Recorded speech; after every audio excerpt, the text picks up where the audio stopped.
Então, vamos lá. Nossa página, boa tarde a todos. Nossa página de harmonização no livro Pão Nosso, psicografia do Chico Xavier, recebendo mensagem do Espírito Emmanuel.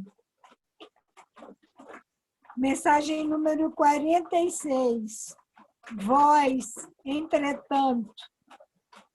Tem uma fala de Paulo aos Romanos, capítulo 15, versículo 1. Mas nós, que somos fortes, devemos suportar as fraquezas dos fracos e não agradar a nós mesmos.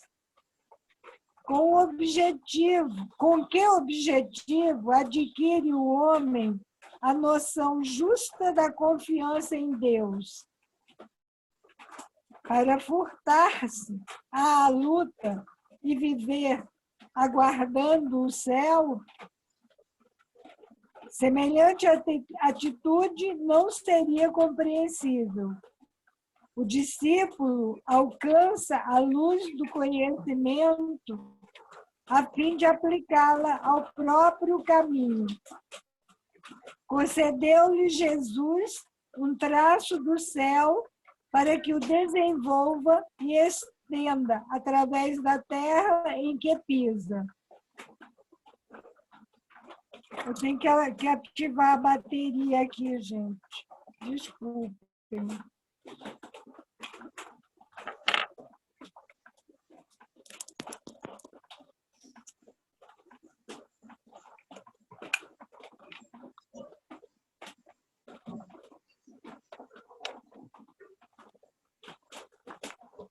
Receber o sagrado auxílio do Mestre e subtrair-lhe a oficina de redenção é testemunhar ignorância extrema. Dar-se a Cristo é trabalhar pelo estabelecimento de seu reino. Os templos terrestres, por ausência de compreensão da verdade, permanecem repletos de almas paralíticas que desertaram do serviço por anseio de bem-aventurança. Isto pode entender-se nas criaturas que ainda não adquiriram o necessário senso da realidade. Mas vós, os que já sois fortes no conhecimento, não deveis repousar na indiferença ante os impositivos sagrados da luz acesa pela infinita bondade do Cristo em vosso mundo íntimo. É imprescindível tome cada um os seus instrumentos de trabalho na tarefa que lhe cabe, agindo pela vitória do bem no círculo de pessoas e atividades que o cercam. Muitos espíritos doentes, nas falsas preocupações e na ociosidade do mundo, poderão alegar ignorância.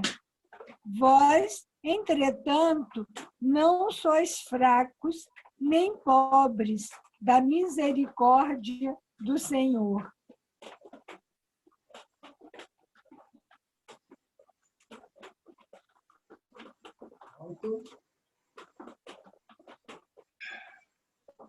Então, vamos buscar elevar nosso pensamento, rogando a Deus proteção e misericórdia para toda a humanidade nesses tempos tão difíceis, mas tão maravilhosos, tão profícuos de oportunidades de crescimento. Senhor, abençoa-nos a todos, ilumina nossas mentes para que possamos compreender em nossos estudos e conscientes da responsabilidade que é o entendimento dessa santa doutrina, temos nós forças para fazer a modificação necessária em nós mesmos.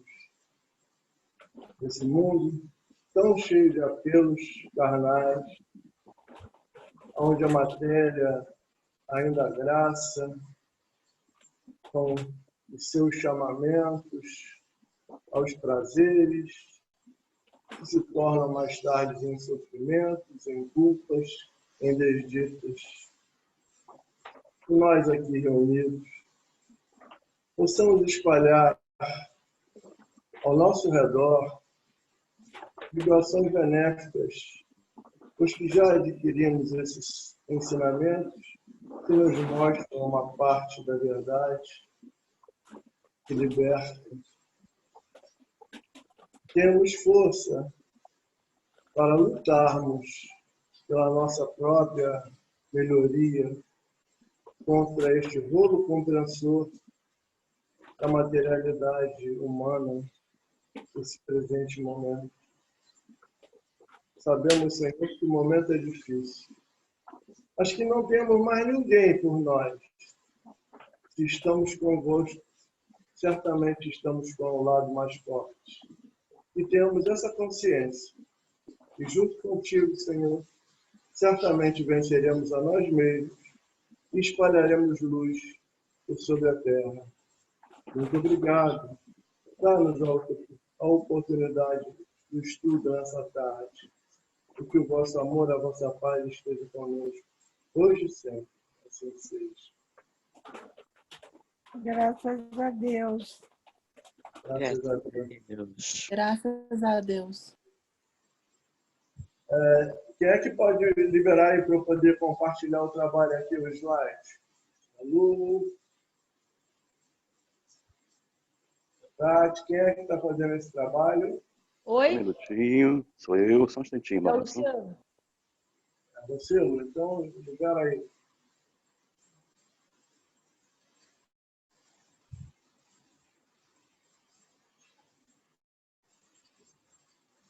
Pode?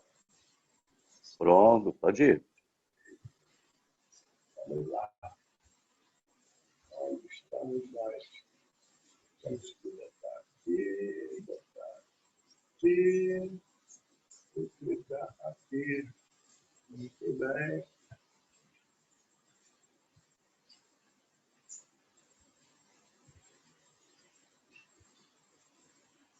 Bom, gente, então hoje a gente está aqui, né, Ué, é isso mesmo. Livro dos Espíritos, capítulo 3, da criação, formação de seres vivos. Antes da gente ir ao nosso estudo efetivamente, a gente vai fazer algumas abordagenzinhas, né? Digamos assim, para relembrar e para preparar. Eu trouxe aqui um videozinho, aliás, eu acho que tem 2 vídeos nesse trabalho de hoje, eu vou passar aqui agora, eu acho que tem alguma coisa a ver com o nosso trabalho de hoje. Vamos ver se eu consigo. O negócio está sumindo aqui. Vamos lá. Desde os primórdios da história, a capacidade única do Homo sapiens para a investigação e o raciocínio, aliada ao impulso de entender o mundo, criou narrativas eletrizantes sobre a origem de tudo à nossa volta. Costumávamos teorizar que a Terra havia surgido em alguma forja divina, sendo moldada com o martelo dos deuses a partir do éter puro. Em outras ocasiões, imaginávamos que nosso planeta emergiu de um grande oceano, conhecido como Caos, onde algo foi criado a partir do nada e depois preenchido com todas as criaturas vivas. Por mais emocionantes que essas histórias sejam, elas não estão à altura da realidade. A verdadeira história da Terra, revelada através da ciência e uma narrativa elegante e coerente, envolve forças e processos que espantariam até mesmo nossos antepassados mais supersticiosos. Nosso ponto de partida é a região que circundava uma recém-nascida estrela em um canto remoto da Via Láctea. Essa estrela é o Sol, ainda na sua infância, quando materiais como rochas, metais, gases e poeira giravam violentamente ao seu redor. O calor intenso do jovem Sol expulsava a maioria dos elementos leves, como o hidrogênio e o hélio da sua vizinhança. Estes elementos eventualmente se condensaram em regiões mais afastadas e formaram gigantes gasosos: Júpiter, Saturno, Urano e Netuno. Tudo se iniciou há aproximadamente 4,5 bilhões de anos. Graças à gravidade, lei da natureza que dita que a matéria deve sempre atrair mais matéria, os elementos pesados ao redor do Sol se agregaram e lentamente formaram um planeta rochoso, a Terra, que no futuro abrigaria nossa espécie e incontáveis outras formas de vida. Embora a Terra primitiva já orbitasse ordenadamente o Sol, nenhum organismo poderia sobreviver lá. A radiação mantinha o planeta extremamente quente e não havia oxigênio. Além disso, meteoritos e grandes asteroides golpeavam a superfície a todo momento, gerando ainda mais calor. Chegou um momento que a Terra ficou tão quente que começou a derreter. Nesse período, iniciou-se um processo chamado de diferenciação, que dividiu o planeta em camadas. Como em um grande caldeirão, os materiais mais pesados como o ferro e o níquel afundaram, os mais leves subiram, e alguns elementos como a água evaporaram. Outros corpos planetários menores também cresciam nas redondezas do sistema solar. Em meio ao caos da Terra primitiva, um desses corpos, que tinha aproximadamente o tamanho de Marte, colidiu com a Terra e explodiu, deixando muitos detritos rochosos para trás e transformando nosso planeta em uma rocha derretida novamente. A maior parte do material ejetado caiu de volta no mundo, mas uma fração entrou em órbita ao redor da Terra e aos poucos se juntou, formando nosso único satélite natural, a Lua. Além disso, por volta de 4 bilhões de anos atrás, acredita-se que um imenso número de meteoritos tenha atingido o sistema solar. Um verdadeiro bombardeio de proporções cataclísmicas, que produziu as maiores e mais antigas crateras de impacto na Lua. Qualquer vida presente ou em desenvolvimento na Terra durante essa época estaria em constante perigo, mas cientistas ainda discutem a possibilidade desses meteoritos, em vez de serem veículos de morte e destruição, terem atuado no transporte de moléculas importantes para o surgimento da vida. No fim desse estágio feroz da história do globo, onde elementos se uniram, colidiram, quebraram e se juntaram novamente, a crosta começou a esfriar e uma atmosfera se formou a partir dos gases nitrogênio, amônia, hidrogênio, monóxido de carbono, metano e vapor d'água, todos emitidos por vulcões em constante atividade. Após cerca de meio bilhão de anos, a superfície da Terra esfriou e solidificou o suficiente para que a água, em seu estado líquido, pudesse se acumular na superfície. Dessa forma, o vapor d'água presente na atmosfera se condensou, formando nuvens e precipitando novamente. Milhões de pequenos asteroides, conhecidos como condritos carbonáceos, também trouxeram mais água para cá, compondo assim os oceanos. Todos esses acontecimentos em série originaram um planeta com uma crosta sólida, um manto viscoso, um núcleo externo líquido e um núcleo interno sólido. O calor e a rotação da Terra mantêm o núcleo externo em movimento, e todo esse metal em movimento no núcleo gera um campo magnético ao redor do globo. É esse campo magnético terrestre que protege o planeta de raios nocivos do Sol, chamados de vento solar. O vento solar também se choca com os gases na atmosfera e o campo magnético, fazendo com que o céu se ilumine um espetáculo de cores. Este fenômeno é conhecido como aurora polar ou aurora boreal. Hoje, nossa Terra não é mais jovem nem velha, e sim um planeta de meia idade. Ela esfriou o suficiente para permitir a formação de água líquida, mas permaneceu quente o suficiente para sustentar a vida. Ninguém sabe ao certo quantas espécies exatamente ela abriga. A maior estimativa é de cerca de 8,7 milhões, sem contar os micro-organismos.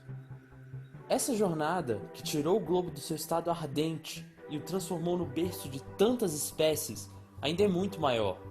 E nós, seres humanos, fazemos parte de apenas uma pequena fração dela.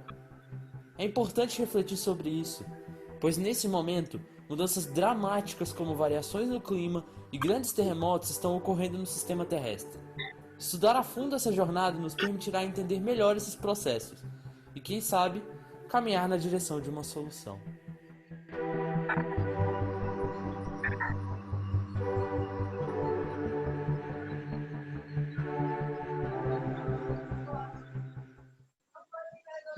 Bom, gente, eu trouxe esse vídeo porque eu achei que ele fazia um link bacana, né, entre o trabalho da semana passada da Andréia e o que a gente deve tentar apresentar hoje, né? Vamos lá. Continuando ainda nesse preâmbulo, né, a gente foi, né, lá no livro... Gente, agora que eu vi, esqueci de botar aqui a capinha do livro, né? Evolução em Dois Mundos, na parte onde fala sobre o fluido cósmico, plasma divino. E aí diz assim: o fluido cósmico é o plasma divino, hausto do Criador ou força nervosa do Todo Sábio. Nesse elemento primordial, vibram e vivem constelações e sóis, mundos e seres, como peixes no oceano. Só para a gente lembrar que a gente já estudou um pouquinho sobre o fluido cósmico e é só um lembrete. Ainda na Evolução em Dois Mundos, né, na parte cocriação em plano maior, nós vemos lá, cocriação em plano maior. Nessa substância original, ao influxo do próprio Senhor Supremo, operam as inteligências divinas a ele agregadas, em processo de comunhão indestrutível. Os grandes devas da teologia hindu ou os arcanjos da interpretação de vários templos religiosos, extraindo desse hálito espiritual os celeiros da energia com que constroem os sistemas da imensidade em serviço de cocriação em plano maior, de conformidade com os desígnios do Todo Misericordioso, que faz deles agentes orientadores da criação excelsa. Isso é só para a gente também ter uma lembrança do que a gente já leu, já estudou um pouco, e entender a complexidade desse tema.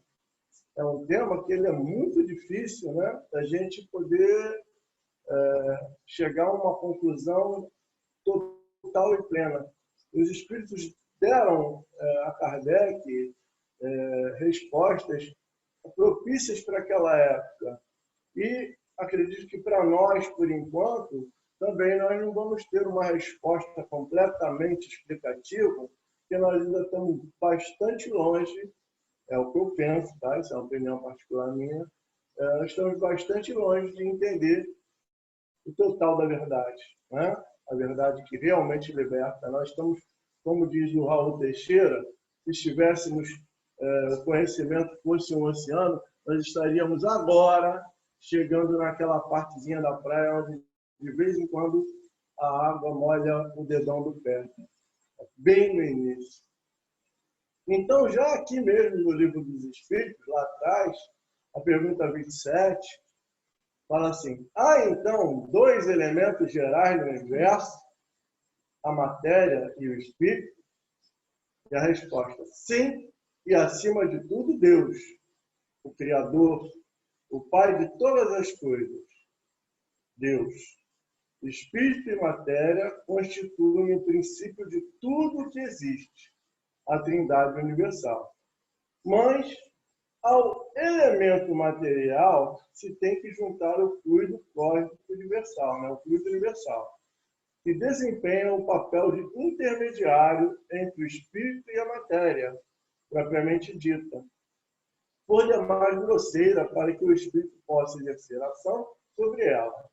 Embora, de certo ponto de vista, seja lícito classificá-lo como o elemento material, ele se distingue deste por propriedades especiais. Se o fluido universal fosse positivamente matéria, razão não haveria para que também o espírito não fosse. Ou seja, o espírito também está imerso nesse fluido, né? Fazendo parte. Então, se o fluido universal fosse matéria, não haveria nenhuma razão para que o espírito não fosse. Então, é bem difícil da gente fazer essa diferenciação, né? fluido cósmico universal é matéria, mas é um tipo diferente. Como assim? E o que isso vai interferir na vida do planeta? No início da vida do planeta? Vamos tentar ver isso mais para frente. Vamos lá. Pergunta 43. É a pergunta nossa de hoje, do Livro dos Espíritos. Quando começou a Terra a ser povoada? Veja bem que ele não está falando aí de ser humano, né? Ele está falando quando começou, de uma forma qualquer, a vida na Terra. E a gente entende isso não pela pergunta. Na pergunta a gente olha assim, né? Quando começou a Terra a ser povoada. A gente pode entender que está falando de ser humano. Mas os espíritos respondem da seguinte forma. No começo, tudo era o caos. Os elementos estavam em confusão. Pouco a pouco, cada coisa tomou o seu lugar. Apareceram, então, os seres vivos apropriados ao estado do globo. Ora, por essa resposta, a gente entende que ele não está falando do ser humano, ele está falando da vida aparecendo no planeta, não é? Não tem como ele estar falando do ser humano.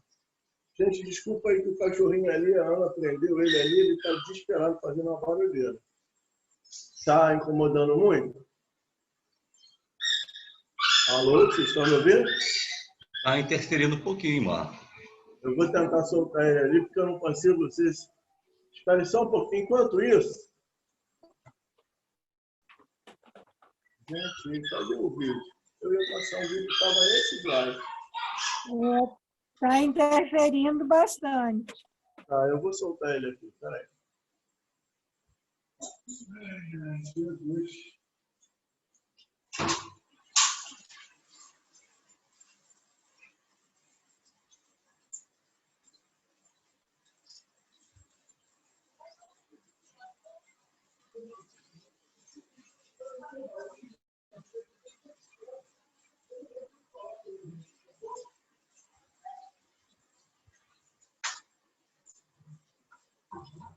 Peraí, vamos.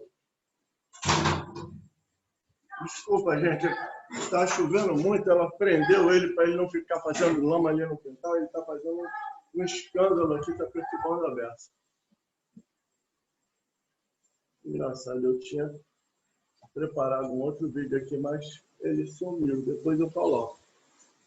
Então, vamos lá.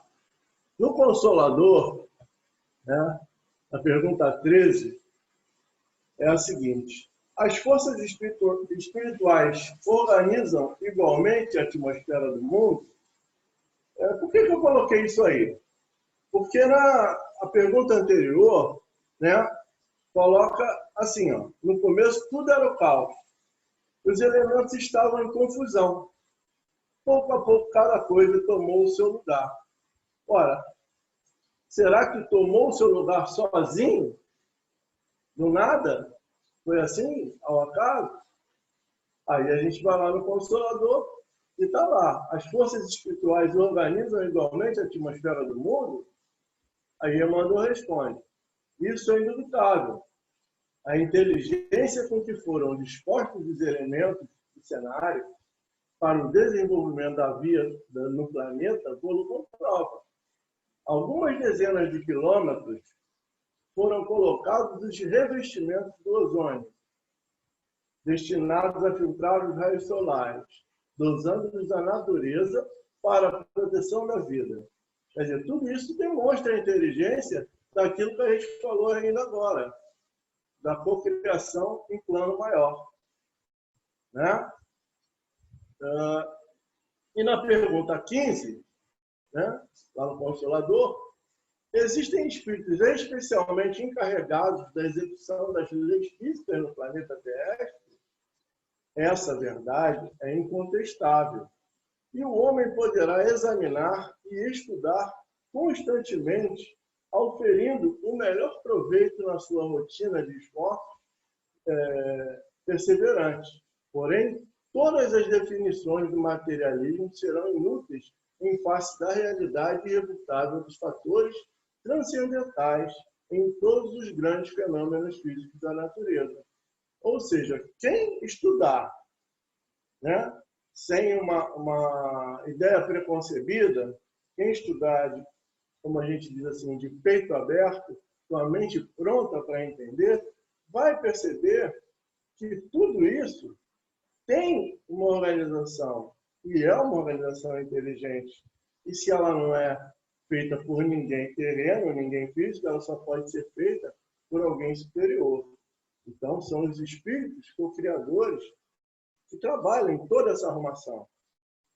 Então, aquela nossa perguntinha, né? Os elementos não estavam esparsos e, de repente, se aglomeraram ou se organizaram de alguma forma lá e pum, surgiu a vida. Não. Isso levou muito e muito tempo sob a batuta do Divino Mestre, que é o maestro dessa sinfonia enorme, né? E sob a orquestra maravilhosa dos espíritos superiores, que cada um desempenhando a sua função, tocando lá a sua nota, afinando o seu instrumento, conseguiu montar esse nosso planeta maravilhoso, né? Esse nosso lar que chamamos Terra. E assim é por todo o universo. Espíritos e mais espíritos crísticos comandando outros tantos espíritos superiores na criação de tantos globos. Vamos em frente. Alguma dúvida? Alguma colocação? Ah, achei o vídeo. O vídeo está aqui, gente. Desculpa. Vamos assistir um videozinho aqui agora, antes da gente chegar na próxima pergunta. Vamos lá. Helena, no bate-papo tem uma pergunta do Rony. Eu não vejo bate-papo. Todos sabem que a origem da vida é composta de mistérios, hipóteses e descobertas.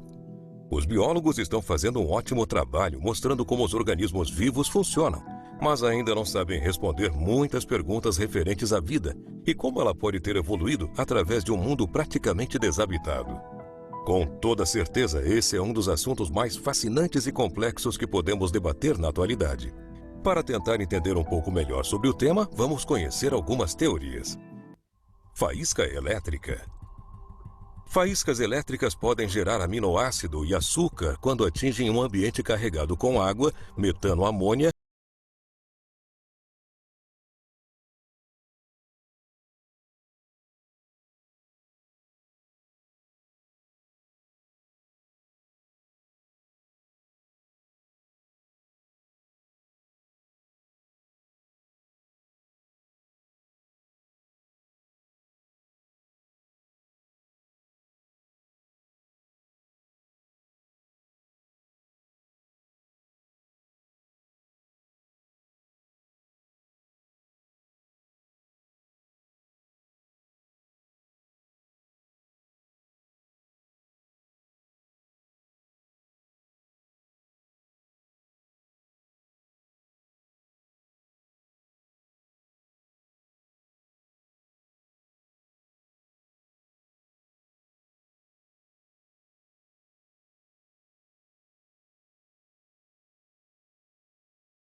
formar.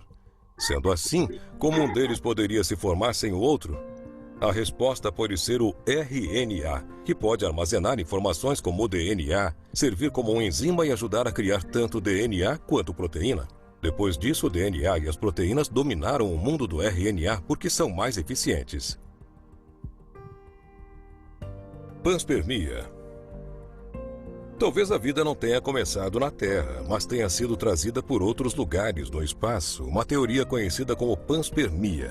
Por exemplo, rochas eram expelidas de Marte por impactos cósmicos, pois um número de meteoritos marcianos foram encontrados aqui na Terra. Outros cientistas sugerem que a vida pode ter pego uma carona em cometas de outros sistemas estelares. Se essa teoria for comprovada, nós somos quase alienígenas. E você concorda com qual teoria? Bom, gente, então, a gente viu que existem várias teorias, né, da formação da vida na Terra. E aí vem a pergunta 44. De onde vieram para a Terra os seres vivos? A gente aliando o que está nesse videozinho, dá para a gente começar a pensar bastante sobre o assunto. Tati, você falou que tinha uma pergunta do Rony, mas eu não, aqui, quando eu estou fazendo a apresentação, não aparece para mim o bate-papo, eu não sei como é que eu faço. Quer que eu leia para você? Lê, por favor. O espiritismo é criacionista ou é evolucionista? Sendo criacionista, por que levar bilhões de anos? Não poderia ir direto ao ponto-chave? São dúvidas para eu entender. Bom, se a gente pensar que houve uma criação, e ela há até hoje, porque Jesus fala assim, meu Pai trabalha sempre, eu também, a gente pode dizer que o Espiritismo também é criacionista. Agora, a própria ciência comprova a evolução dos fatos, né? E Kardec nos diz, se um dia a ciência provar que o Espiritismo está errado em algum ponto, fique com a ciência. E até agora isso não aconteceu. E a gente vê que, pelas obras espíritas que a gente estuda, né, a gente vê que a evolução é fato. E como dizia o nosso irmão Gerson Simões Monteiro, lá na Rádio Rio de Janeiro, antigamente, quando estava encarnado, o fato é teimoso. Não adianta eu brigar com o fato. A evolução existiu e vai continuar existindo. Porque nós também estamos evoluindo. É do átomo ao arcanjo. Então, um dia nós vamos chegar lá. Eu não sei se eu te respondi, mas a ideia é essa, né? Quando você coloca friamente, como algumas outras religiões colocam, é criacionista, não, já criou em 7 dias e acabou, a ciência vem e derruba isso.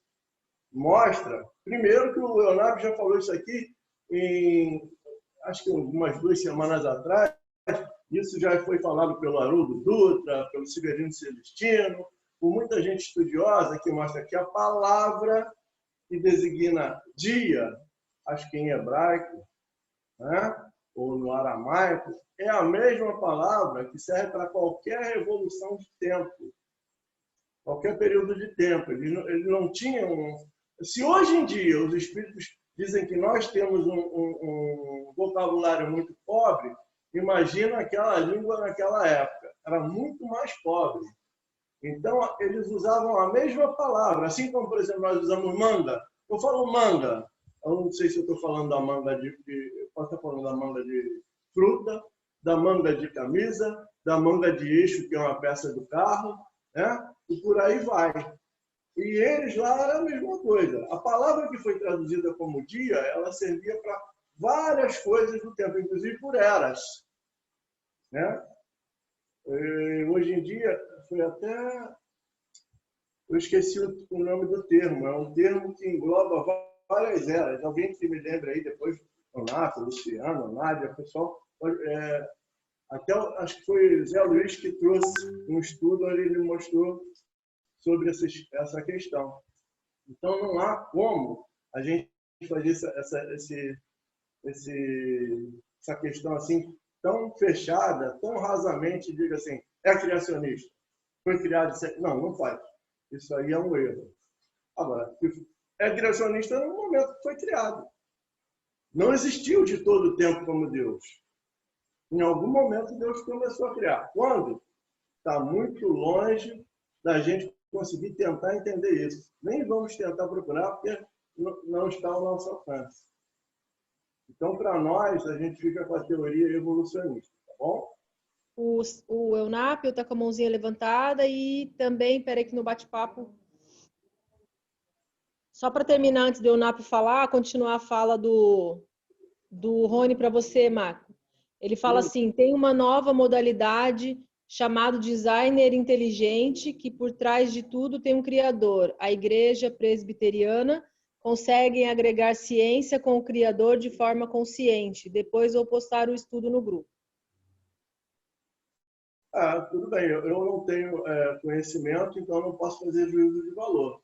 Mas se eles começam a estudar a ciência, desde que ela seja estudada, como eu falei, com a mente aberta, sem ideias preconcebidas, porque o que eu tenho visto aí, outro dia um amigo mostrou, inclusive eu não sei qual é a igreja do cidadão falando, e ele vinha usando diversos sofismas para poder apoiar uma teoria que nem que eu venha comentar aqui, eu também não me lembro direito qual era, mas que não se coadunava com a realidade. Então, a gente tem que estudar para poder avaliar. Tá? E a melhor maneira que eu acho da gente fazer esse estudo é como a gente faz aqui, em conjunto. Porque existe uma máxima que eu trago para mim e para a minha vida, que é a seguinte: pode-se enganar uma pessoa por todo o tempo, ou poucas pessoas por todo o tempo. Pode-se enganar todas as pessoas por algum tempo, mas é impossível enganar todas as pessoas todo o tempo. Então, quanto mais gente estudando, mais a gente vai poder chegar na verdade e fugir aos enganos. Tá bom? Pode continuar, Tati. É o Eunápio que está com a mão levantada. Fala, Pito. Ô, Marcos, você Uma gravação, agora... Pito. Ó, Marcos, você quer que eu fale agora ou quer que eu espere você acabar? É melhor você acabar, que depois eu volto para falar sobre design inteligente e sobre algumas coisinhas, né? Você que sabe. Tá bom. Tá legal. É legal que assim você... Rony, espera mais um pouquinho aí, Rony, que aí eu falo sobre design inteligente um pouco e sobre essa ideia, tá? Espera aí que deixa o Marcos acabar que eu volto, para não encher a paciência do Marcos demais. Não vai ter paciência não, vai ser uma boa colaboração, porque nesse tema, eu sou muito fraquinho mesmo. Você que sabe, ou espera você acabar ou eu falo agora. Vamos lá.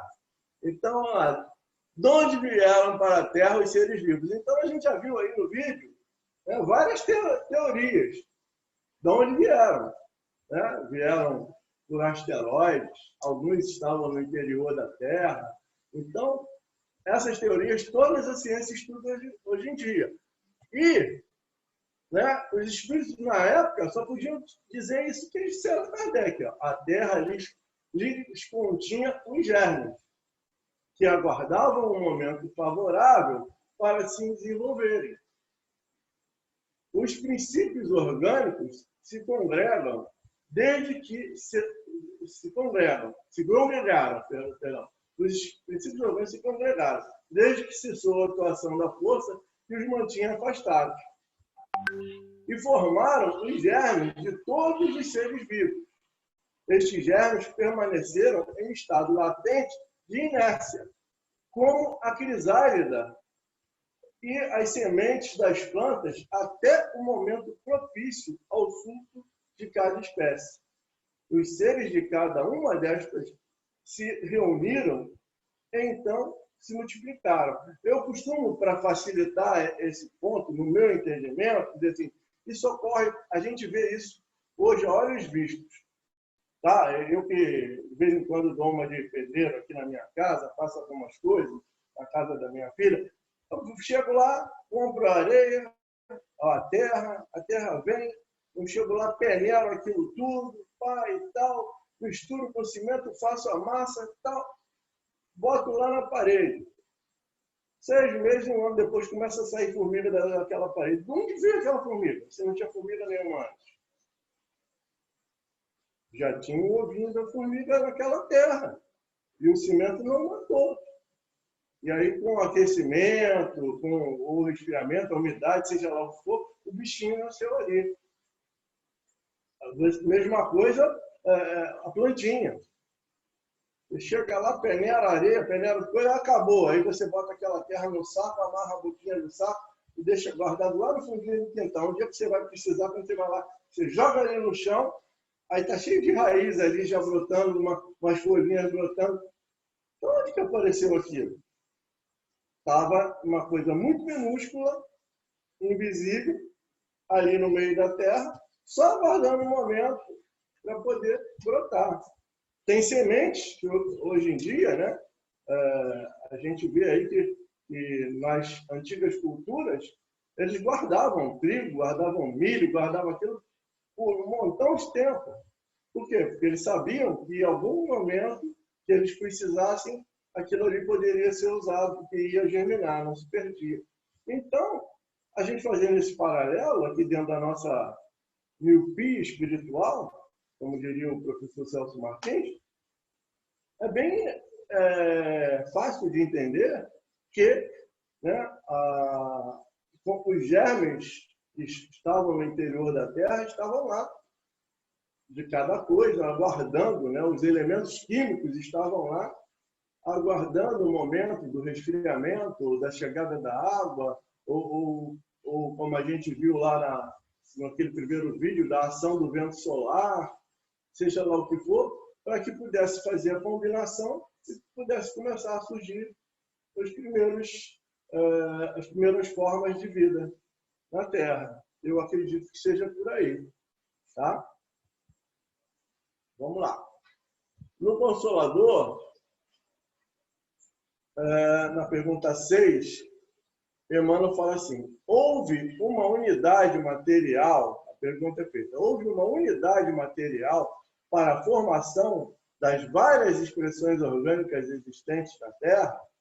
Resposta: assim como o químico humano encontra no hidrogênio a fórmula mais simples para estabelecer a rota de suas comparações substanciais, os espíritos que cooperaram com o Cristo nos primórdios, cooperaram com o Cristo nos primórdios da organização planetária, encontraram no protoplasma o ponto de início para a sua atividade realizadora, tomando-o como base essencial de todas as células vivas do organismo terrestre. Ou seja, ele faz essa comparação, que o hidrogênio, né, ele está na base. Então, depois Leonardo explica isso. Os químicos vão lá e, de acordo com o número de átomos de hidrogênio que vão se ligar ao oxigênio, ou ao enxofre, ou ao manganês. Então, a gente vai ter lá vários tipos de elementos químicos.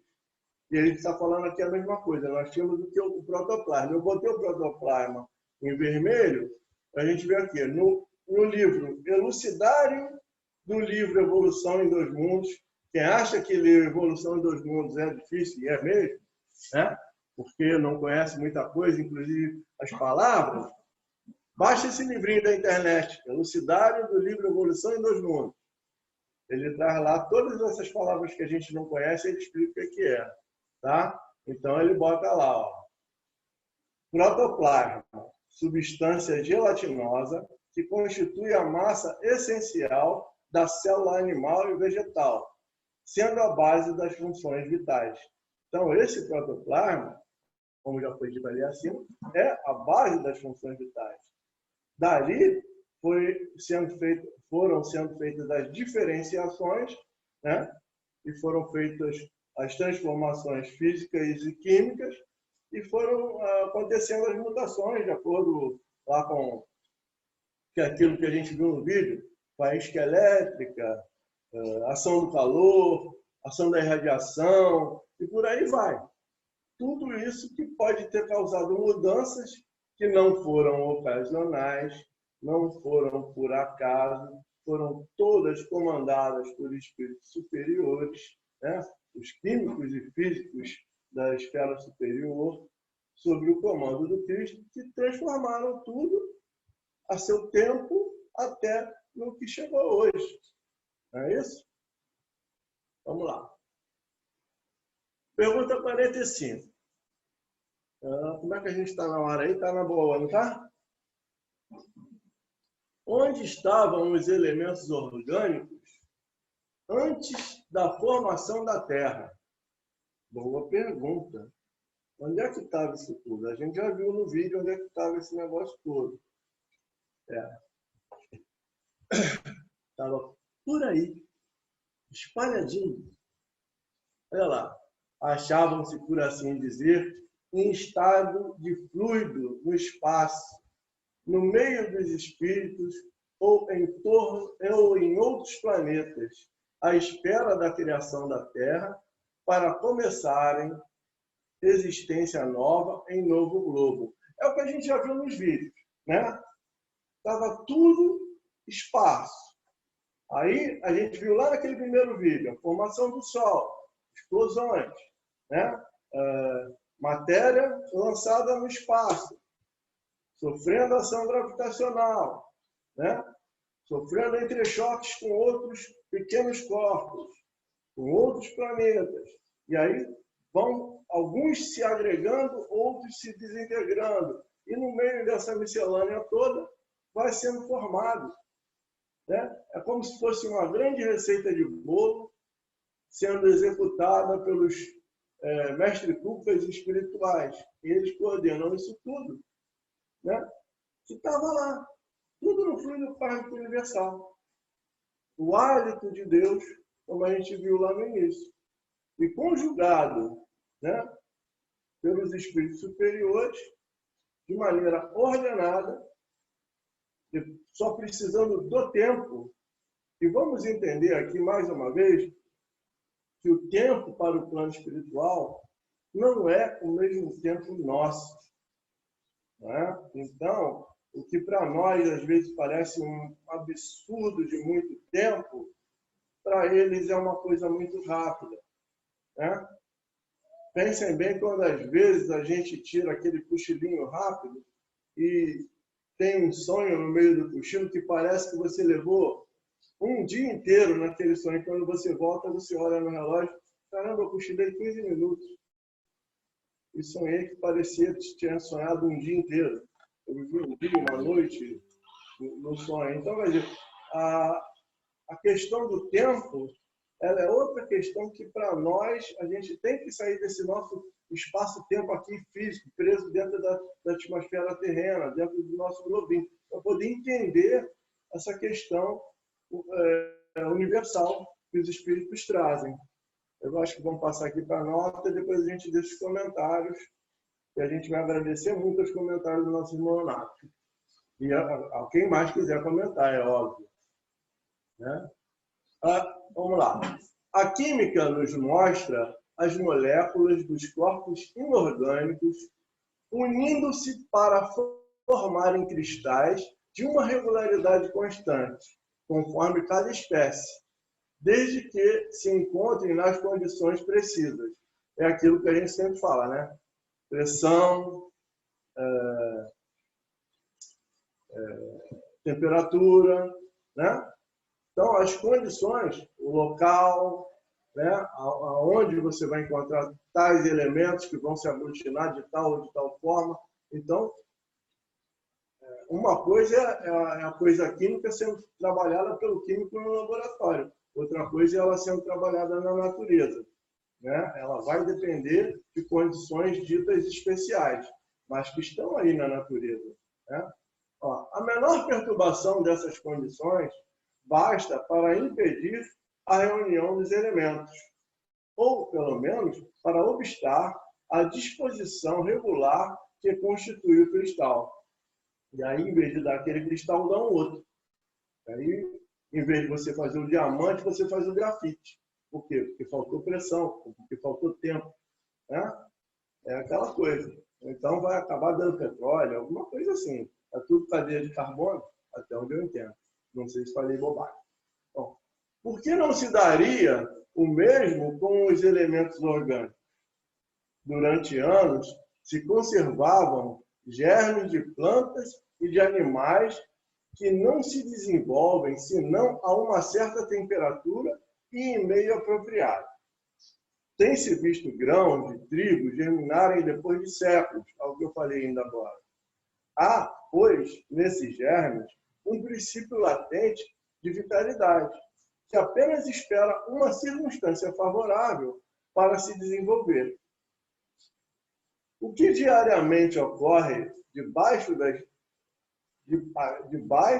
das nossas vistas, porque não pode ter ocorrido desde a origem do globo terráqueo. A formação dos seres vivos, saindo eles do caos pela força mesma da natureza, diminui de alguma coisa a grandeza de Deus? É óbvio que não, né, meus irmãos?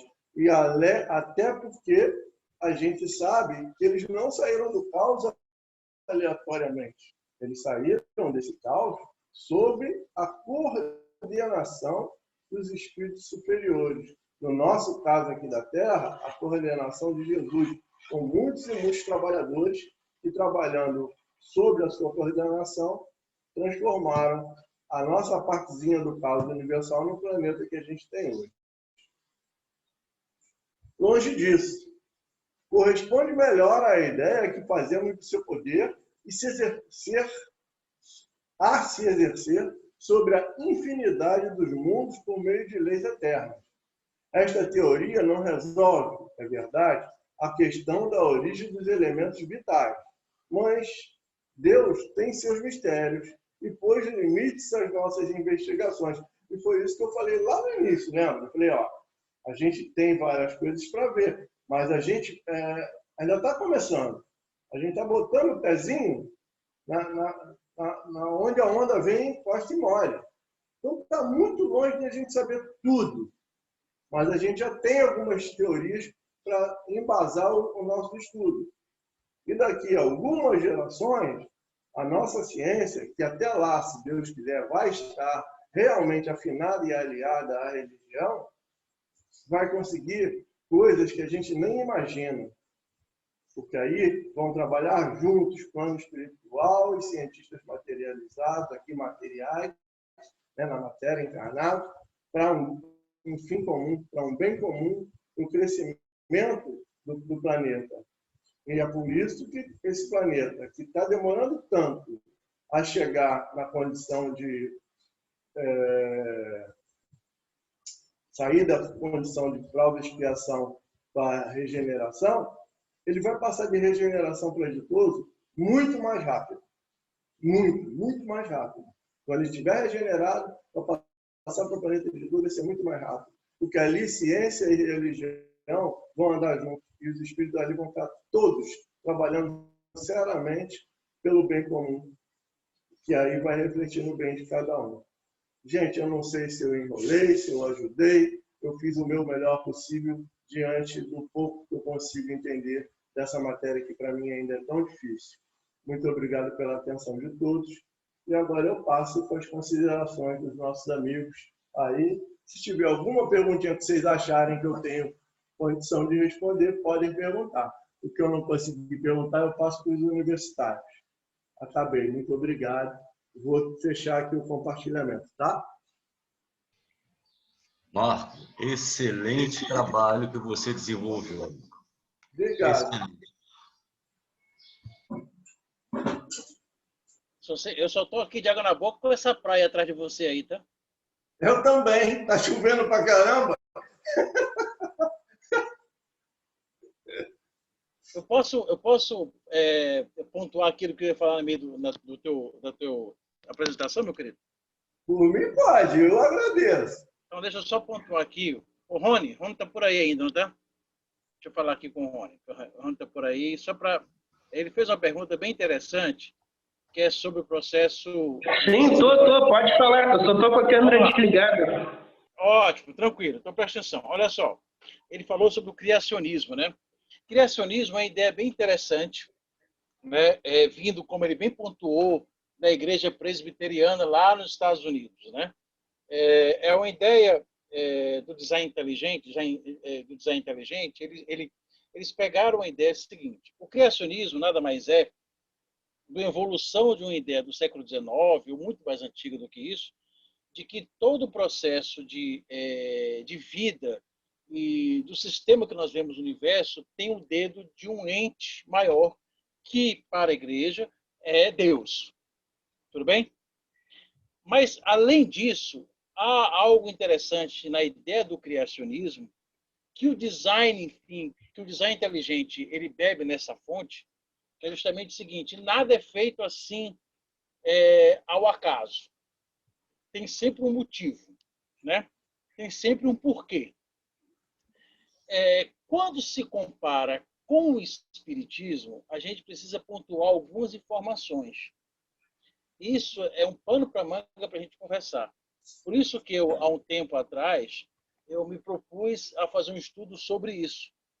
Porque eu acho bem interessante, eu já li alguns livros sobre o tema, inclusive tem um livro bem interessante que deu um boom há uns 2, 3 anos atrás sobre isso nos Estados Unidos, que é a questão do macaco, parece que o nome. O nome é Questão do Macaco, ou um negócio desse parecido. Que é justamente o seguinte: os Estados Unidos, cada estado é livre para fazer o que achar bem interessante, inclusive no processo de educação, né? Então, por exemplo, existem alguns estados nos Estados Unidos que ensinam ciência de forma diferenciada, né? Como são muito fundamentais em termos de religião, eles pegaram essa ideia da inteligência,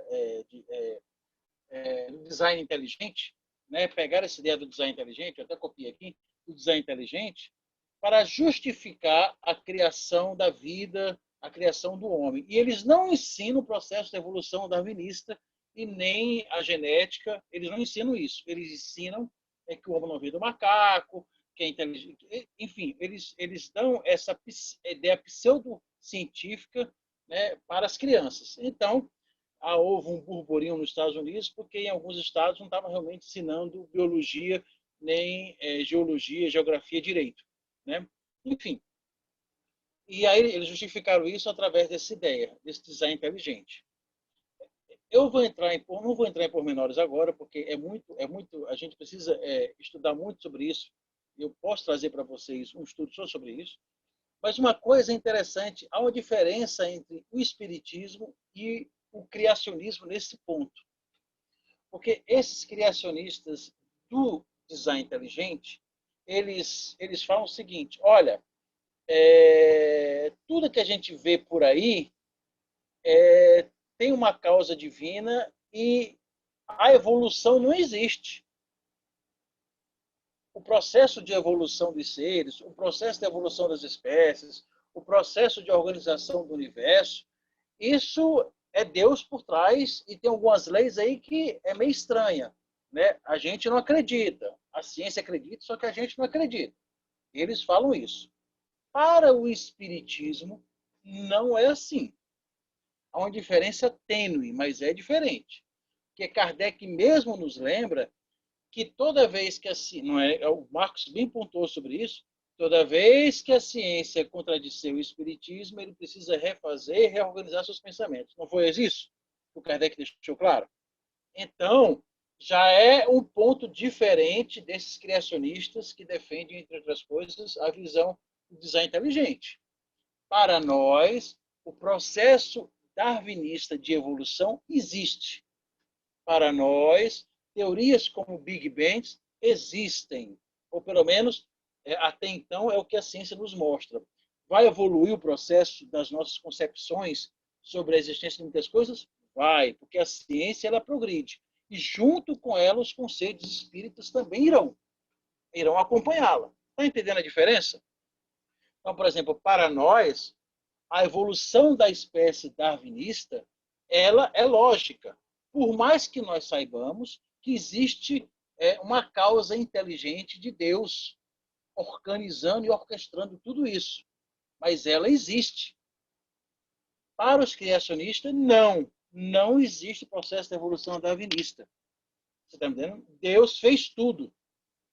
Então, por isso que as pessoas dizem que é uma pseudociência, porque eles tentam justificar algo com termos bonitos e organizados para algo que até então contradiz a ciência. Para o espiritismo, não. O criacionismo do espiritismo é diferente. A gente acredita que Deus Ele está lá orquestrando, ele é causa primeira de todas as coisas. Só que dentro das leis vigentes, físicas e químicas e biológicas, dentro do conhecimento científico que nós, com o decorrer do tempo, estamos descortinando, né, nós compreendemos, toleramos e asseveramos embaixo. Não pode ser. Vamos lá, vamos entender mais um pouquinho. Né? Por exemplo, deixa eu dar um exemplo para vocês. Até o fim do século XIX, início do século XX, a teoria darwinista era completamente aceita, da evolução das espécies. Só que como essa evolução dava? Darwin não dava, ele dava algumas explicações, só que não tinha, algumas conclusões estavam meio falhas. Aí veio a genética, né, veio a bioquímica e deu uma visão mais apurada desse processo de evolução das espécies. Né? Para nós espíritas, André Luiz nos fala sobre isso, né? Alguns livros da Joana também nos falam sobre isso. Pode estar certo. As evoluções bioquímicas, os ajustes dos processos de base nitrogenadas, né? O melhor gene para poder fazer uma escolha aleatória de uma espécie mais adaptada ou não. Né? Por exemplo, se eu faço uma mutação genética naquela espécie e ela se adapta melhor ao meio ambiente, ela pode progredir mais facilmente do que o outro. Isso foi alguns ajustes que teve nos últimos 100 anos da ideia evolucionista. Nós, espíritas, tá certo. Né? Nós asseveramos, está correto, é isso aí, a ideia é essa, está correto. Então, cuidado quando defendemos o criacionismo. Nosso criacionismo é diferente. Né?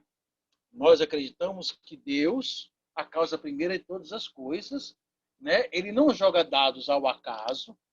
O criacionismo nega, né, os efeitos estocásticos, que eu vou entrar em detalhes no estudo, né, sobre dados. O que é isso? Você joga um dado, você pode ter 6 possibilidades daquelas faces, não é isso? 1, 2, 3, 4, 5, 6. Isso é um modelo estocástico. Qualquer uma das faces pode sair no nosso jogo. O criacionismo nega isso. Não, vai dar face 2 porque Deus está mandando. Para nós espíritas, a gente acredita, pode dar qualquer uma das 6 faces, porque nós sabemos que dentro desse caos, dessas possibilidades, há uma ordem maior divina. Olha só, é uma linha tênue de diferença, mas é completamente diferente. Tudo bem? Eu vou explicar isso depois, em janeiro, possivelmente em fevereiro, quando me liberarem para fazer um estudo sobre isso, que eu acho bem interessante. Tá? Mas há uma diferença. E tem outro dado que o Marcos falou, que eu achei interessante, agora eu não estou lembrando, tá? mas tem outro dado que ele falou, que eu não estou me lembrando agora qual é sobre o processo do protoplasma. Sim, no protoplasma. Deixa eu só concluir do protoplasma. O protoplasma é interessante. O protoplasma era uma ideia antiga que se tinha, né, até a década de 30, 40, que eu acho que mais ou menos quando esse livro aí, vou acender aqui, ó. Bora, acende aqui ó, o computador para o pessoal me ver. Essa ideia, esse livro do André Luiz escreveu, né, sobre a evolução dos mundos, foi escrito em 650. Que era justamente, aqui está a célula, ó, aqui está a célula, tá vendo? A célula está aqui, ó. Aqui dentro da célula é o núcleo celular. E aqui está a parte fora da célula, tá vendo? Essa parte fora da célula, ela é feita em 2 partes, a parte de dentro e a parte de fora. Pronto. Melhorou? Aqui, ó. Aqui a parte de dentro da célula, certo? Núcleo celular. Aqui é a membrana do núcleo celular. E toda essa parte de fora é o protoplasma. Então, protoplasma, para os fins do século XIX até 1940, 50, era a ideia que se tinha dessa parte de fora da célula, protoplasma. Hoje em dia já não é mais esse nome, é citoplasma ou citossol. Isso também eu posso falar depois no processo de evolução. Apenas isso, só pontuar para vocês saberem mais ou menos a diferença das coisas. Bora. Adorei, Marcos. Leonardo, essa questão do protoplasma, né? Você falou é uma ideia antiga, também tem... Raquel está entrando em desespero ali, olha só. Mas, assim, está falando assim, aí você falou com relação à célula, mas pelo estudo a gente nota que ele está chamando essa coisa gelatinosa, o protoplasma, como se tivesse ali liberto naquela coisa que estaria presidindo a formação também do globo. Eu entendi certo. Isso. Ele Aqui, tem um ó. paralelo com o éter, Aqui, ó. porque o éter teve um tempo de esquecimento e agora, recentemente, acho que 2 ou 3 semanas atrás, foi notícia que está voltando a teoria do éter. Isso, essa teoria do éter, que eles estão falando com você. Pô, Marcos, você está ótimo, hein? Essa teoria do éter que você acabou de falar. Agora, a sua célula aí está parecendo um ovo, realmente. Pois é, pense no ovo frito. Pense no ovo frito. Olha só. Aqui é uma célula, tá bom? Essa parte de fora aqui da célula é a membrana celular. Ela divide toda a célula da parte de fora dela. Tudo bem? Ô, pessoal, pelo amor de Deus. Aqui, ó. Tá vendo?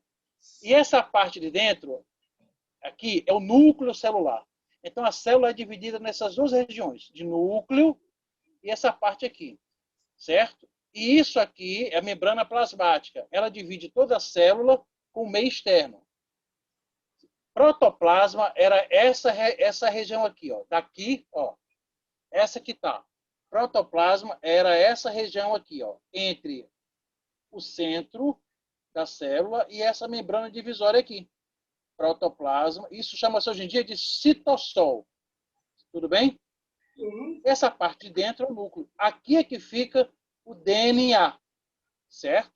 E aqui, esse DNA sai, vem para cá e aqui se transforma em proteínas que aqui vai embora para as regiões fora da célula. Há um assunto bem interessante que é quando, no vídeo, que eu achei fascinante, ele explicou muito praticamente, muito bem escolhido por você, Marcos. Antigamente, as primeiras formas de vida eram em RNA. Há uma diferença entre RNA e DNA. Só que o RNA ele é muito instável. Tanto que a vacina da Pfizer é feita por RNA. Certo? Ô, Leonardo, só um minutinho. Explica o que é RNA e DNA. Luciano, você... O ácido ribonucleico e ácido desoxirribonucleico. Os ácidos, pois é. Olha, ribonucleico e desoxirribonucleico. RNA e DNA. Olha só. RNA e DNA. R de ribonucleico, né? Ácido ribonucleico e desoxirribonucleico. Eu não vou entrar também em detalhes sobre isso. São só 2 tipos de cadeias diferentes. A diferença é que o RNA ele é uma cadeia unifilamentar, só é um filamento. Tudo bem? E o DNA ele é 2 duplo filamento, enroladinho. Ele se torna mais estável. O RNA, por ser um só, ele é menos instável. Tudo bem? Quero que vocês só entendam isso. Por isso que esse RNA ele quebra mais facilmente, ele não consegue formar compostos muitos. As proteínas que ele produz são de menor quantidade. O DNA, por ser uma dupla, né, envolta em espiral, helicoidal, ele consegue produzir muito mais proteínas em organismos muito mais complexos. Certo? Esse RNA, ele quebra. Por isso que a vacina da Pfizer, feita de RNA, ela precisa de uma temperatura muito baixa para se estabilizar. Tranquilo? Estão entendendo? Por isso que o vídeo anterior falou sobre isso. Os primeiros compostos eram feitos de RNA. Depois, através de mutações, que é aleatória, entre aspas, porque tudo está sendo organizado pelas divindades e pelos espíritos de luz, dentro das probabilidades possíveis das reações, né? Ele se transforma em dupla com outro ácidos, com outra base de açúcar. Mas eu não vou entrar em detalhes disso também por enquanto. Então, forma um ácido com dupla, um DNA mais estável, que produz muito mais proteínas, forma um organismo muito mais complexo. Tudo bem? Ufa! Agora, olha que coisa interessante. Entre a posição de Vênus e a posição de Marte são fundamentais para produzir o quê? A capa de ozônio. E essa capa de ozônio é que protege esse DNA e esse RNA, certo? e das irradiações solares. Quando eu pego radiação solar e atinjo diretamente nesse meu DNA ou nesse meu RNA, eu provoco complicações, mutações muito loucas, sem estabilidade nenhuma. Então, olha só que coisa interessante. Se eu não tivesse uma posição de Vênus e Marte como está, hoje em dia, eu não teria essa proteção de ozônio. E sem essa proteção de ozônio, eu não teria estabilidade suficiente na atmosfera para que esse RNA pudesse se transformar em DNA e me dar estruturas mais complexas. Mas isso é assunto para outro dia. Vai, Marcos, continua aí. Não, agora está com quem quiser falar, quem quiser comentar, quem quiser perguntar. Eu já acabei.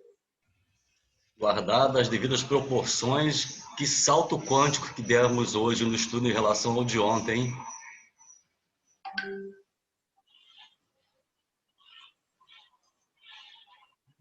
Ó, eu não estava no de ontem, mas o de hoje, para mim, foi sensacional. Tanto a fala do Marcos como a do Eunápio me esclareceram muitas coisas.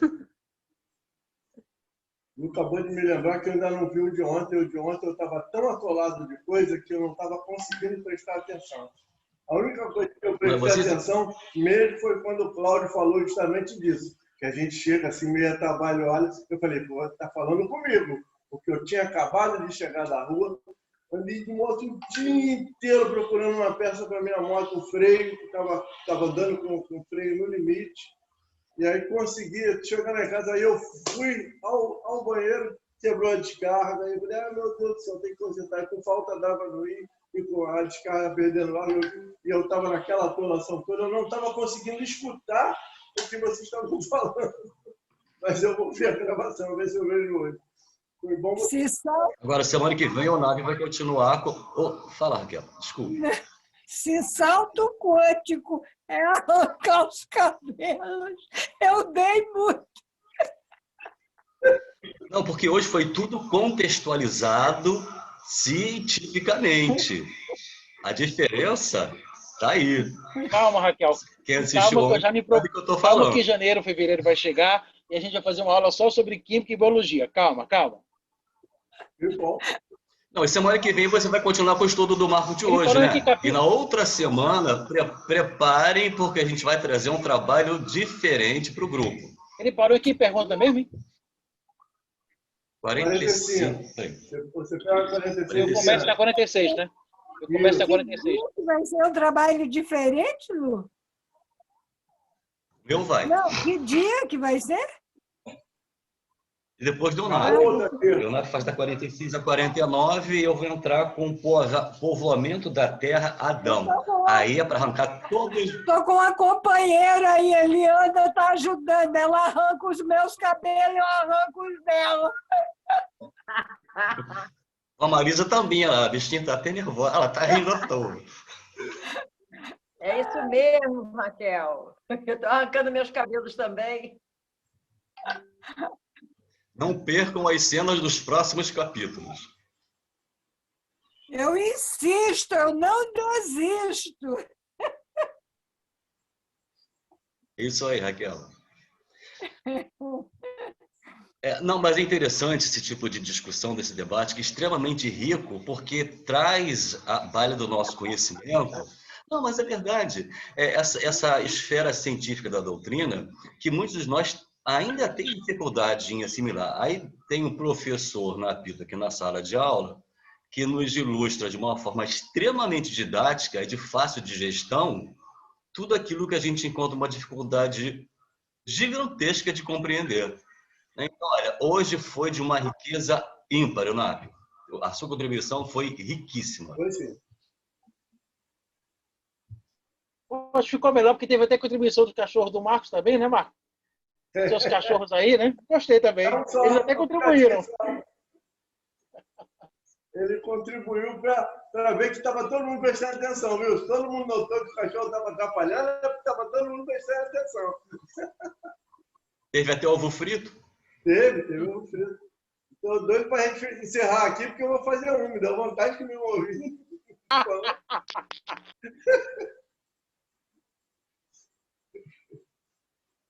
Não, mas o melhor não é isso. Eu só vou colocar uma pimentinha, né? Para a gente ficar mais louco ainda. Vocês já pararam para imaginar? Olha só. Não. Como nós sabemos, o mundo nosso é cópia mais ou menos, né, embaçada do que ocorre na espiritualidade, correto? Sim. Então, vocês já pararam para imaginar?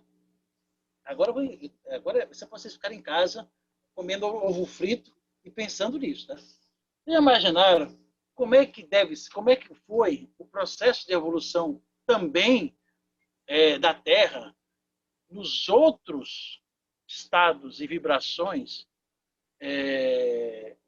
da crosta terrestre, da Terra mesmo, há milhões de anos atrás? Porque, olha só, quando o planeta ele foi feito, quando o planeta estava lá sendo bombardeado por meteoros, por tudo mais, o mundo espiritual também estava sendo feito. E se o mundo espiritual também estava sendo feito, como é que surgiu, né, as vibrações das proteínas, as vibrações das organelas, as vibrações das dimensões desse planeta Terra há milhões de anos atrás? Oi, Nápio, o nosso sistema solar só tem 14 bilhões de anos. Pois é, não, meu filho, eu só estou colocando só provocando para a gente ficando meio doisinho. As organizações dos átomos. Eunápio, vou esperar para ouvir você falar da tabela periódica e organização dos átomos. Vou falar assim. Acho que isso vem provar, né, Leonardo? Acho que isso vem provar que os espíritos superiores estão trabalhando nos dois campos. Porque, obviamente, o mundo espiritual, né, que estava trabalhando no mundo espiritual, na formação do mundo espiritual terreno, concomitantemente com a formação do mundo material terreno, né, esses espíritos superiores já vieram de uma outra formação anterior a deles. E a gente não consegue remontar isso. Você vai voltando no tempo e não vai conseguir, porque é eterno. Né? A criação, quando Deus começou a criar? Quando ele criou o primeiro espírito? Ninguém tem essa capacidade. Então, para a gente é o seguinte, quando o nosso planetinha estava lá, aquela bola fervilhante, né? E os espíritos trabalhando nisso, para poder chegar às condições que é hoje em dia. Já estava vendo também a psicosfera, os espíritos iam ser trazidos para cá também, de uma maneira ainda muito rudimentar. E já estava sendo preparado em outras esferas aqueles que iam cair para cá, como os daqui agora vão cair para outro lugar. Né? Então, todo esse esquema estava sendo trabalhado por espíritos superiores anteriores a todos nós. É muito complicado a gente pensar nisso. Começar a pensar nisso, amigo, brincadeira. Não, estou falando. Porque é o seguinte, ó, se a gente colocar uma redezinha nessa praia que você está atrás de você, redezinha bebendo água de coco, dá para a gente pensar muita coisa. Talvez até isso. Dá. Não, isso é muito bom. Eu queria descobrir como é que eu faço para chegar lá também. Porque virtual é mole. Agora... Prepara a moto, Marco. Prepara a moto e vai embora. Sabe o que é bacana nessas discussões muito construtivas? É que acaba expandindo em nós, a nossa mente, para esferas dentro do próprio cérebro que a gente geralmente não utiliza. Isso é plasticidade cerebral.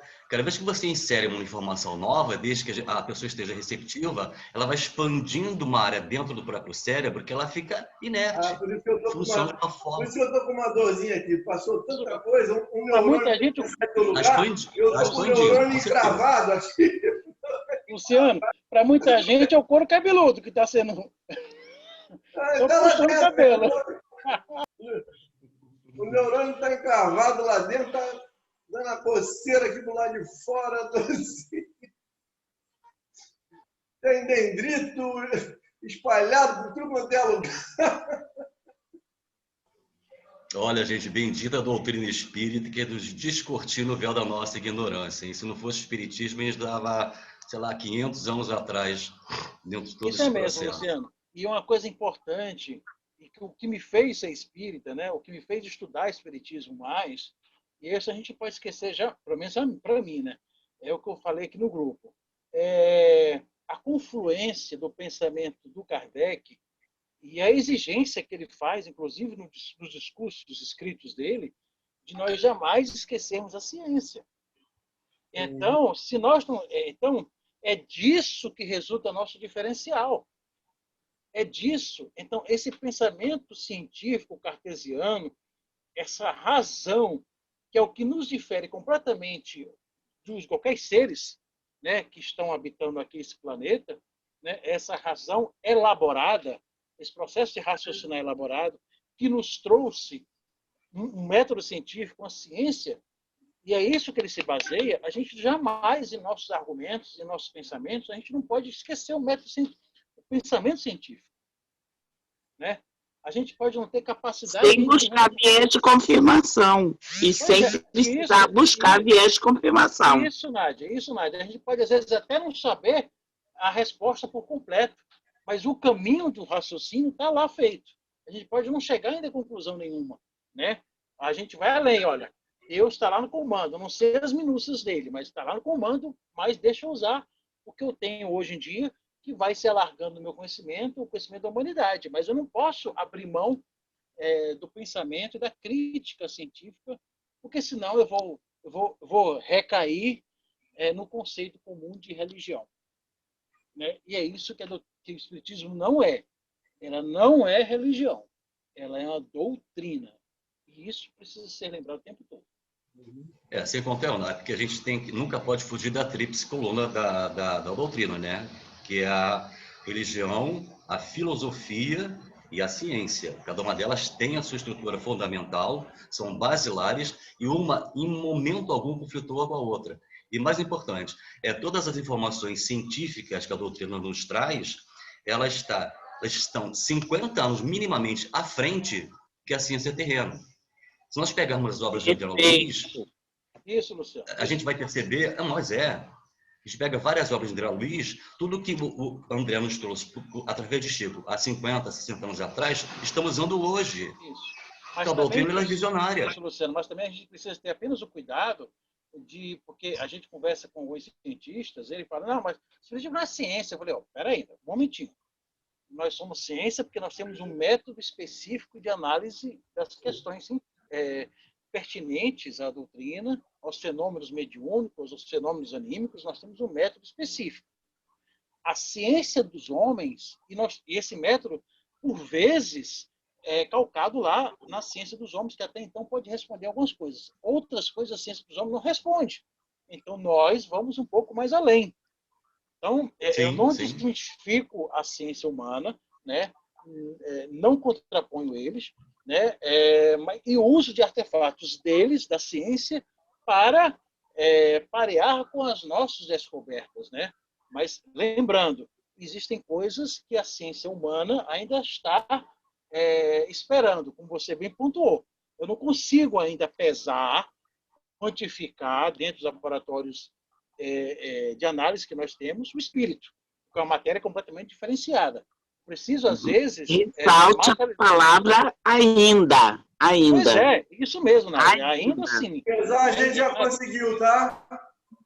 Isso, é bom a gente pontuar sobre isso sempre. E não foi a doutrina espírita que conseguiu, foram cientistas russos, na década, se eu não me engano, de 80, chegou a passar na televisão. Eles fizeram a seguinte experiência. Eles pegaram algumas pessoas em fase terminal, tá? E conseguiram acoplar aos leitos dessas pessoas balanças com uma extrema precisão, e eles observaram que quando a pessoa, os aparelhos, né, davam que ela tinha desencarnado, né, talvez não com a precisão que dá hoje, né, porque hoje a gente tem ali o eletro, né, que verifica o cessamento da atividade cerebral, Mas eles, de alguma forma, eles faziam aquilo e chegou... Eu vi a reportagem na televisão, não me lembro qual foi o canal. Mas o que acontecia? Todos eles observavam que quando os aparelhos indicavam a morte do corpo físico, tinha uma baixa de peso de algumas gramas. Eu não me lembro quantas gramas, não sei se é 20 e poucas gramas, se é 2, qualquer coisa grama, algumas gramas, isso em todas as pessoas. Então, por aí, que é um método, é onde a gente diz que a ciência, ela nem sempre ela é comprobatória assim, mas ela, por comparação, ela chega a conclusões. Então, é um método que, por comparação, se entendeu que cada vez que a pessoa desencarna, desprende um pouquinho de peso dela. Então, chegou-se à conclusão que esse Nem por comparação, Marcos. Na verdade, é porque são coisas reproduzíveis. Você consegue reproduzir a qualquer tempo, nas mesmas condições. É o método científico. Método científico. Uhum. Pois é, então é onde o Leonardo estava falando. A doutrina espírita, ela é ciência por isso. Se você repete a questão em qualquer lugar, mantendo aquelas condições e tal, e o resultado é sempre o mesmo, então há que se entender que aquele resultado é fidedigno. Então é isso. Eu não preciso ter uma coisa material para comprovar. Paulo. Eu também li essa matéria que você citou agora, e realmente está dentro desse parâmetro aí, desse limite, mas eu tenho quase certeza que a diferença foi de 2 gramas e alguma coisa, não foi de 20 gramas, não. Eu sei que era 2 alguma coisa, não sei se era 2, alguma coisa, se era 20 alguma coisa. Mas acho que 20 é muita coisa. Não era... Esse pé espírito com 20 gramas é muito pesado. Devia ser um cara bem gordão. É quase uma fatia de mortadela, né? Pois é.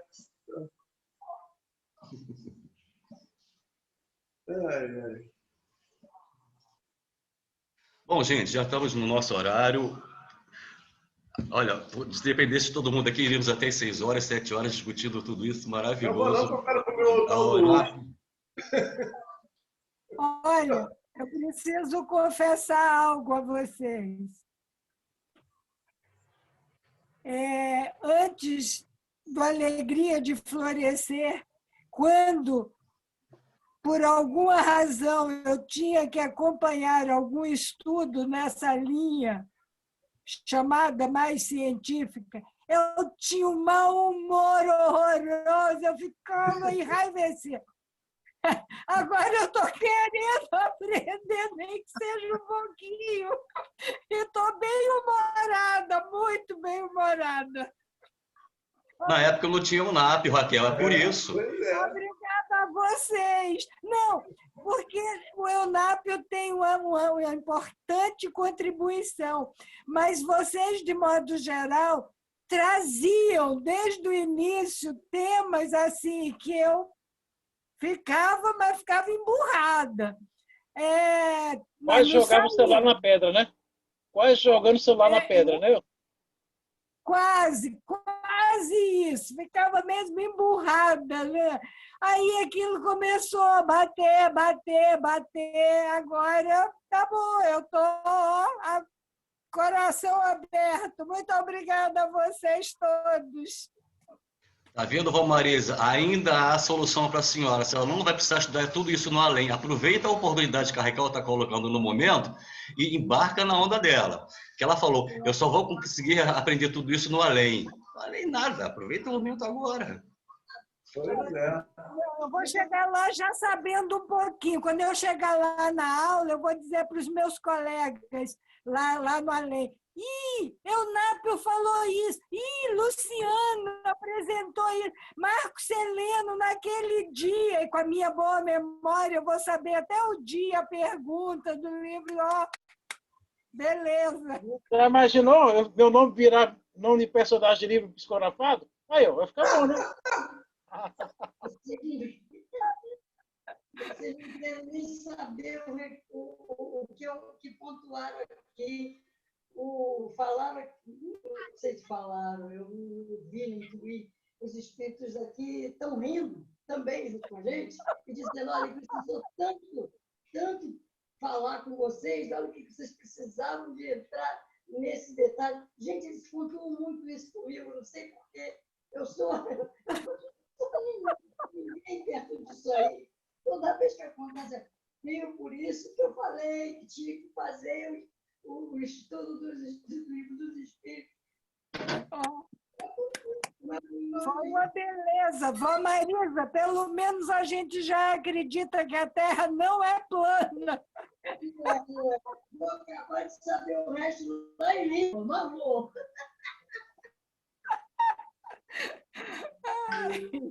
Pô, a senhora consegue falar sem se mexer? Eu ou a Vó Marisa? A Marisa, porque ela fala, a voz dela vai e volta, de acordo com o movimento da cabeça, do corpo. Ela coloca a cabeça debaixo da mesa, depois ela sobe de novo. Olha lá, olha lá. Se você estivesse sentindo a dor que eu estou sentindo na coluna, você também não ficaria parado.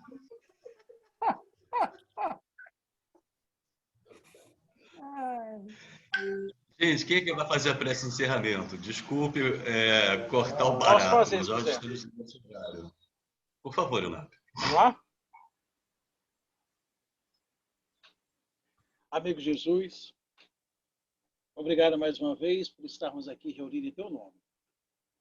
Obrigado, amigo Jesus, pelo bate-papo, pela conversa, pela capacidade de entender um pouco mais as tuas leis e as leis divinas. Amigo Jesus, fica conosco. Fica mais um dia, mais dois, mais uma semana, mais uma eternidade conosco, amigo. Sussurrando aos nossos ouvidos a vontade de aprender, a vontade de evoluir, de crescer, sem cobranças, sem julgamento. Cada um no seu passo, no seu tempo. Mas fica conosco. Nos dê um abraço, nos dê um sorriso e nos lembre, amigo Jesus, da esperança de dias melhores. Otimismo sempre, a sairmos, a semear a tua palavra, a semear os teus gestos e a tua esperança em dias mais floridos, no amanhã ou em depois. Nesses momentos que nós vivemos, amigo Jesus. Nos inspira a sermos alegres, felizes e contentes. Fica conosco agora, amanhã e depois. Que assim seja.